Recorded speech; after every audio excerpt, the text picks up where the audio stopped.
there's an inherent conflict between user control and energy efficiency. And I tried to drum up 2 slides here that would share that example. On the left is the boy in the bubble. Here's the ideal world when we're thinking about designing heating and cooling systems for buildings. We'd all like to be in our little bubble and have perfect control of our environment.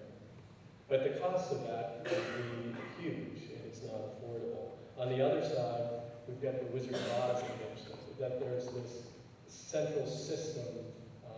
In Tabor's case, it's this high-tech energy management system that controls and manages the use of energy on campus. It's like a central programmable thermostat, for example. But there's a system and a wizard behind the curtain that has control. So there's this conflict between us having control as a user and the system as a whole, and how do those interact.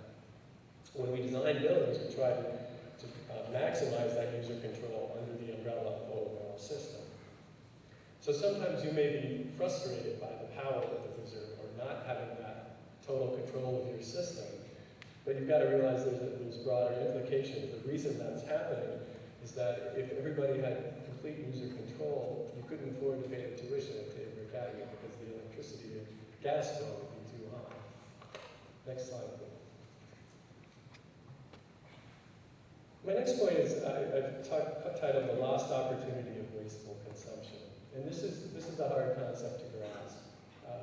I was lucky enough to go to Tabor and went on to college after that. I was lucky enough that my parents could help pay for most of my college, and I had a job during college, but basically I was being subsidized by my parents. And the first time when I got out of college and rented an apartment, it was the first time I really understood the implication of earning money and paying for my utilities. It struck home for the first time. I know that's hard for you guys to grasp, because you have a lot to focus on in your daily environment. But I'd like to suggest that there's an opportunity cost or a lost opportunity of wasteful consumption that exists in regards to energy use at Tabor Academy. In other words, Tabor has a fixed budget to pay for everything. You guys pay to come here.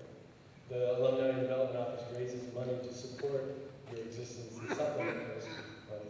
And then Mr. Stroud, Mr. White, and the team pulled together a very precise budget to spend that money and allocate it every year. So if you think of it in very simple terms, if each of you were to use a little less energy, and it's very easy to do that, that would add up to a collective greater less use of energy.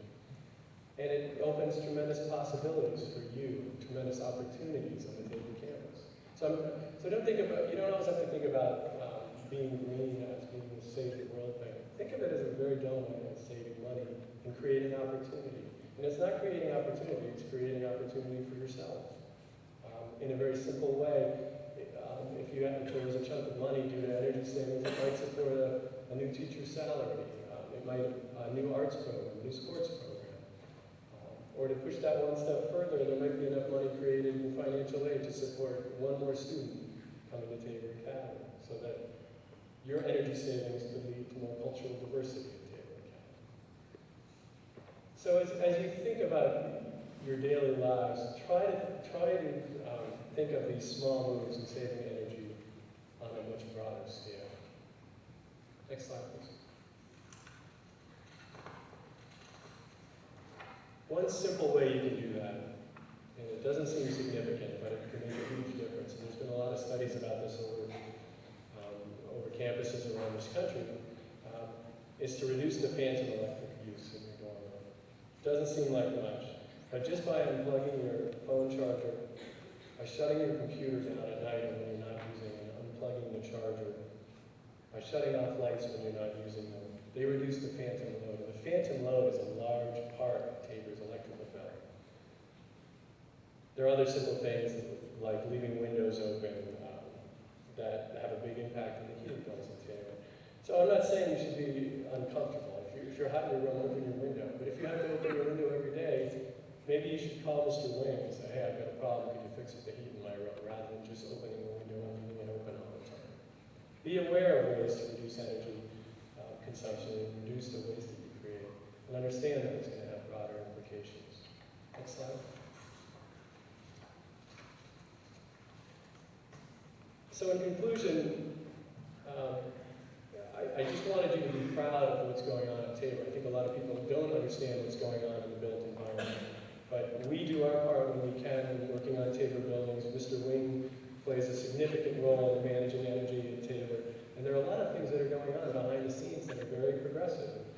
You should be proud that your campus is really pushing that agenda. And lastly, and most importantly, I'd ask you to be aware of the impact of your actions as you live and learn in the Tabor buildings. A very small individual effort on your part, the individual's part, can lead to a very substantial collective difference, both for the Tabor community and for the whole global community. Thanks.